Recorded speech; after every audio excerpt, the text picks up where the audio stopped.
There's no feeling more intense than starting over. If you deleted your homework the day before it was due, as I have, or if you left your wallet at home and you have to go back after spending an hour in the commute. If you won some money at the casino and then put all your winnings on red but it came up black. If you got your best shirt dry cleaned before a wedding and then immediately dropped food on it. If you won an argument with a friend and then later discovered that they just returned to their original view. Starting over is harder than starting up. If you're not ready for that, like if you've already had a bad day, then what you're about to go through might be too much. Feel free to go away and come back. I'll be here. Alright, thanks for coming with me on this trip. I'll understand if you have to take a break at any point. Just find a safe place to stop, quit the game. Don't worry, I'll save your progress, always, even your mistakes. This game is a homage to a free game that came out in 2002, titled Sexy Hiking. The author of that game was Jazuo, a mysterious Czech designer who was known at the time as the father of B games. And B games are rough assemblages of found objects. Designers slap them together very quickly and freely, and they're often too rough and unfriendly to gain much of a following. They're built more for the joy of building them than as polished products. In a certain way, Sexy Hiking is the perfect embodiment of a B game. It's built almost entirely out of found and recycled parts, and it's one of the most unusual and unfriendly games of its time. In it, your task is simply to drag yourself up a mountain with a hammer. And that act of climbing, in the digital world or in real life, has certain essential properties that give the game its flavor. No amount of forward progress is guaranteed. Some cliffs are too sheer or too slippery. And the player is constantly, unremittingly in danger of falling and losing everything. Anyway, when you start Sexy Hiking, you're standing next to this dead tree that blocks the way to the entire rest of the game. It might take you an hour to get over that tree, and a lot of people never got past it. You prod and you poke at it, exploring the limits of your reach and your strength, trying to find a way up and over. And there's a sense of truth in that lack of compromise. Most obstacles in video game worlds are fake.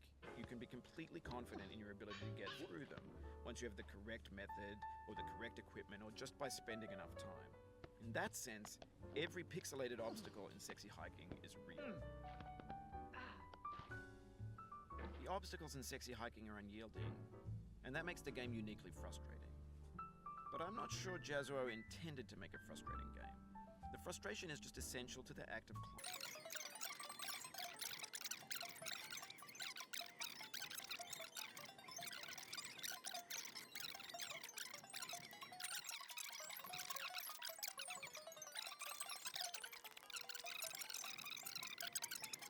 Newer thing beckons, and we hit refresh. And there's years of persevering, disappearing into the pile, out of style, out of sight. In this context, it's tempting to make friendly content that's gentle, that lets you churn through it but not earn it. Why make something demanding if it just gets piled up in the landfill, filed in with the bland things? When games were new, they wanted a lot from you.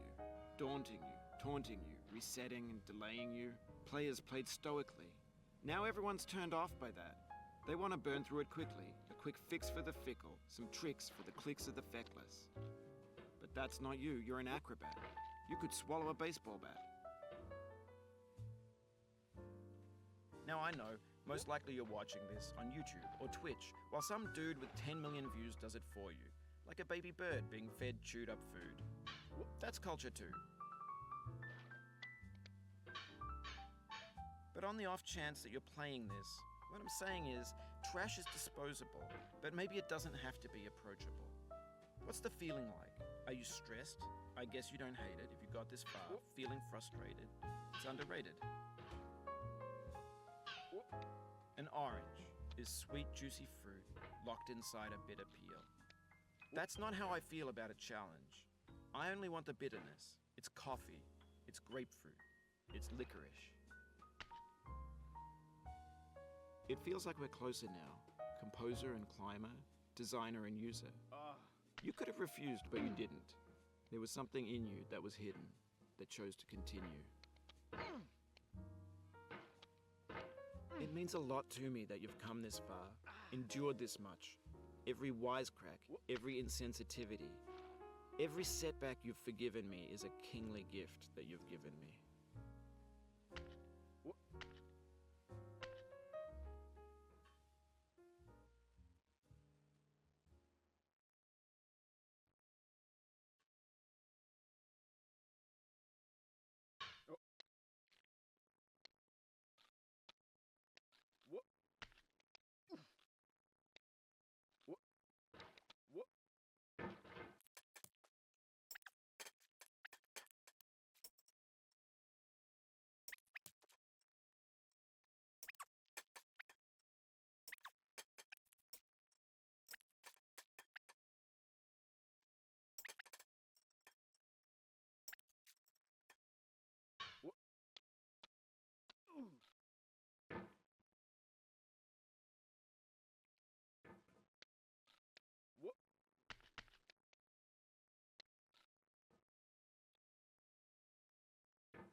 We have the same taste, you and I. It's not ambition. It's ambition's opposite. An obdurate mission to taste defeat. You'll feel bad if you win, so I put this snake in for you.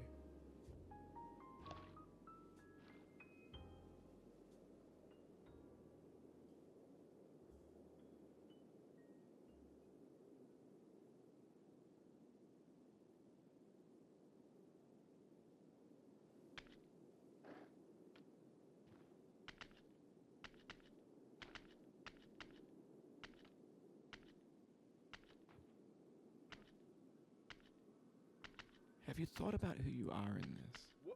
Are you the man in the pot, Diogenes? Are you his hand? Are you the top of his hammer? I think not. Where your hand moves, the hammer may not follow, nor the man, nor the man's hand. In this you're his will, his intent, the embodied resolve in his uphill ascent.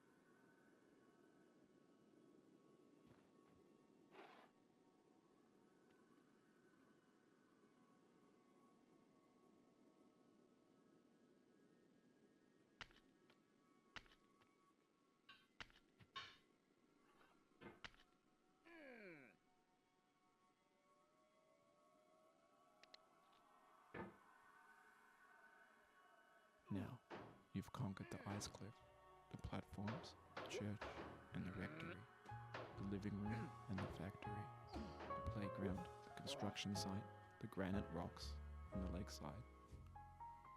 You've learned to hike. There's no way left to go but up, and in a moment I'll shut up.